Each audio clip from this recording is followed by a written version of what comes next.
अस्सलामु अलैकुम। अगर आपको ये कहानी पसंद आए तो चैनल को सब्सक्राइब और वीडियो को लाइक लाजमी करें। महमूद गजनवी के ज़माने में एक आदमी था। उसके पास हीरों से भरी एक थैली थी। एक दिन सफ़र पर जाने लगा तो उसने सोचा कि थैली किसी एतमाद वाले बंदे को दे दूं ताकि सफ़र में कोई छीन ना ले। जब वापस आया तो ले लूँगा। उसने वो थैली काजी को दे दी। कुछ दिनों के बाद वापस आया तो वो थैली हीरों के बजाय खोटे सिक्कों से भरी थी।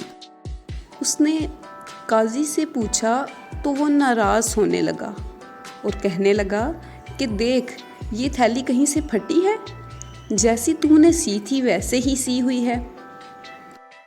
वो आदमी अपना केस बादशाह के दरबार में ले आया और बोला, बादशाह हजूर, मेरा केस एक अलग नोयत का है।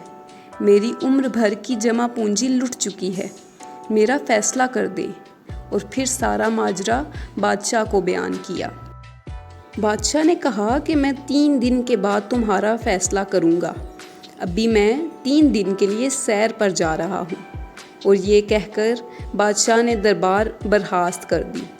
सब लोग चले गए और बादशाह अकेला रह गया। बादशाह के तख्त पर गद्दा बिछा था। उसने छुरी मंगवाई और गद्दा फाड़ दिया। छुरी जेब में रखी और चला गया और साथ ये हदायत भी कर दी कि मेरे बाद दरबार में कोई दाखिल ना हो। अब जब सफाई करने वाला दरबार में दाखिल हुआ और उसने देखा कि गद्दा फटा है तो उसने शोर मचा दिया और सब जमा हो गए और शोर मचाने की वजह पूछी।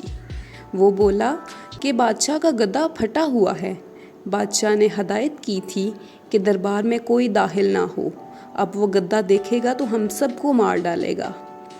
इनमें से एक बोला, तुम फिक्र ना करो, मैं एक ऐसे रफूगर को जानता हूँ जो गद्दा ऐसे सिएगा कि पता भी नहीं चलेगा कि ये फटा था। सबने कहा कि हम 1-1 महीने की तनख्वाह देने को तैयार हैं, तुम उसे बुला लो। इस रफूगर को बुलाया गया। उसका नाम अहमद रफूगर था। उसने गद्दा देखा और कहा कि मैं बहुत बड़ा कारीगर हूँ, तुम फिक्र नहीं करो, मैं इसे सी दूँगा। गद्दा सी दिया गया। 3 दिन बाद बादशाह वापस आया। उसने देखा कि गद्दा तो सिया है। उसने सबको इकट्ठा किया और पूछा कि ये गद्दा किसने सिया है। सब बोले कि ये तो फटा ही नहीं था। जब बादशाह ने बताया कि मैंने खुद फाड़ा था तो अहमद रफूगर को बुलाया गया।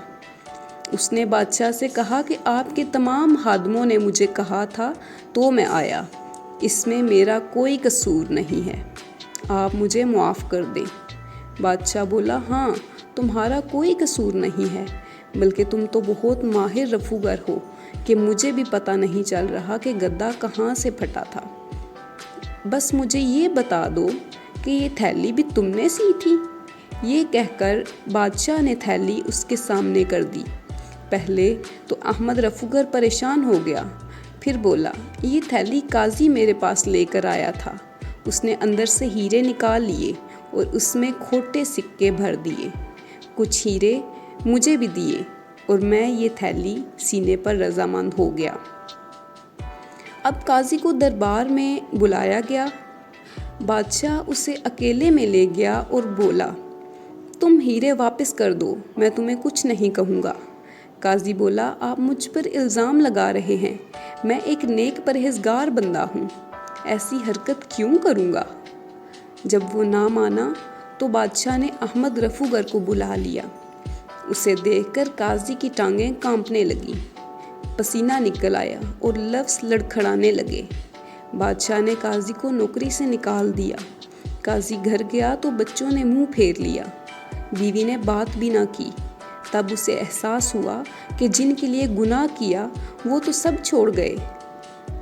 अपने कमरे में जाकर लेट गया।